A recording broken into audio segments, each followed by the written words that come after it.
Donald Trump has pulled off one of the most dramatic U-turns of his political career, softening his hardline on H-1B visas.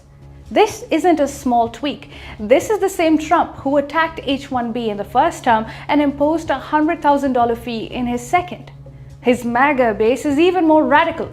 It wants the H-1B program killed in its entirety. And it hates the idea of non-white, especially Indian professionals entering their country for work, and it believes that these jobs are being stolen from Americans. Yet now, there is an H-1B civil war happening in the White House, and Trump is debating in favor of high-skilled immigration, even if that sends his supporters into a spiraling meltdown. So what triggered this change? Why does it make MAGA so angry? What's the civil war all about? And what is the realization that finally set in for Trump? This is Shubhangi Sharma and you're watching Fine Point. Let's dive in.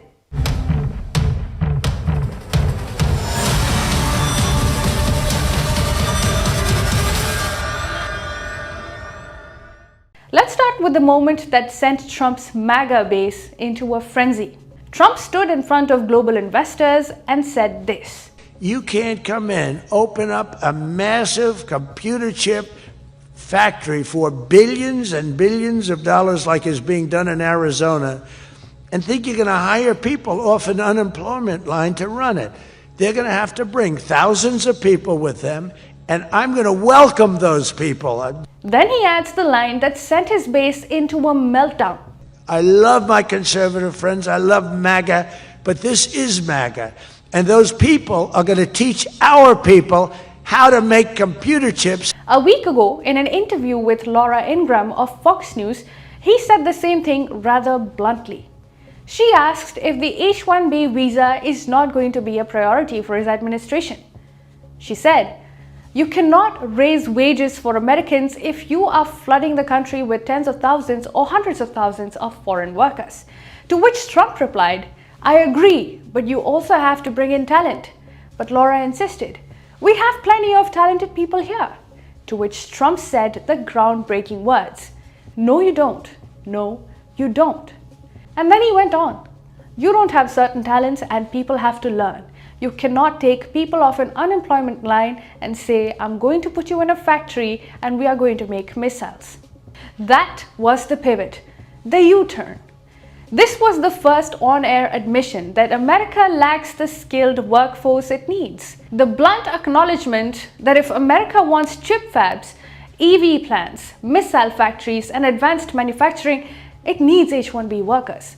It needs foreign workers. And that overwhelmingly includes Indians, who make up 70 to 75% of all H-1B visas. But to understand why he said this, you have to rewind. In September this year, Trump issued an executive order slapping a $100,000 fee on every new H-1B application. A visa that once cost a few $1,000s suddenly becomes a six-figure expense. MAGA influencers celebrated. They called it a win for American workers. But in Silicon Valley, at the Pentagon, inside manufacturing companies, alarms went off. Because America simply does not have enough engineers.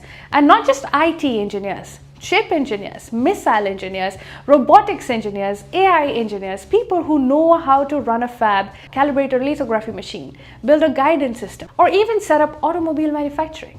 Companies want, if the fee stays, they will offshore even more work to countries like India, the very outcome that MAGA claims to hate. A study by the National Bureau of Economic Research backs them up. When skilled visas are restricted, innovation doesn't stop. It moves abroad. And that's the collision point. Trump's base wants a closed labor market. Trump's economic agenda, though, requires an open one, at least for highly skilled talent, but not restricted to it. Now here's why the realization finally happened. Three forces boxed Trump in. First, the business community. Trump has been quietly reconciling with Elon Musk. Musk, who runs companies that depend heavily on foreign engineers, Tesla, SpaceX, xAI, has been an influential voice in the background. His message has been brutally simple. America cannot win the AI race without the world's best minds. The world's best minds overwhelmingly come from abroad, and shutting the door means ceding the future to China. The timing of Trump's H-1B repositioning and the Musk thaw is no coincidence as well.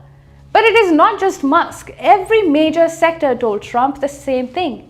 We cannot hire Americans who don't exist yet. New chip fabs being built in Arizona, Ohio, Texas require thousands of trained engineers immediately. Without them, America falls behind China. Without them, Elon Musk cannot hire for SpaceX or Tesla.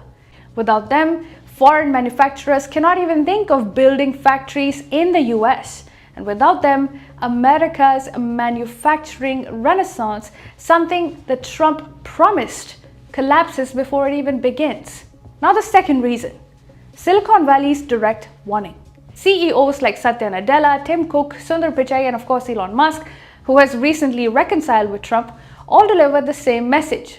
You cannot build the future of American industry without foreign talent, and Indians are very much part of that package. And the numbers are overwhelming. Indians are issued 3 out of 4 H-1B visas, that's around 75%. 63% of India's STEM graduates specialize in engineering or tech, and over 70% of America's AI and chip engineering talent pipeline is foreign-born. And the third reason now, Trump had to pay heed to the global competition. China has launched its own K visa to recruit foreign scientists. Canada is aggressively targeting H-1B workers and offering fast-track residency. Israel, Singapore, UAE are all poaching AI researchers. If the US closes doors, the talent simply walks somewhere else and innovation walks with it.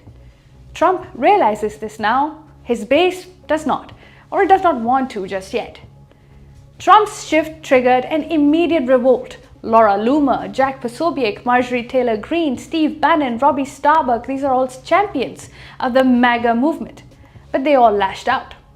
This is not about economics for them, it's cultural, identity-driven, it's xenophobic. A worldview where immigration, even high-skilled, even temporary, is a threat to American purity. They don't care about a semiconductor engineer from Bangalore training 500 Americans in Ohio, or a South Korean engineer running a Hyundai manufacturing unit in Georgia. For them, the presence of these foreigners itself is unacceptable, and Trump just told them directly that America needs these people. That nativist wing cannot stomach two facts. One, the US simply does not produce enough engineers. And two, American exceptionalism is impossible without international talent. Their nationalism is rooted in cultural defensiveness, not economic realism, which is why they cannot accept what CEOs, economists, and even Trump now admit: America needs skilled foreign workers to build the industries it claims to champion.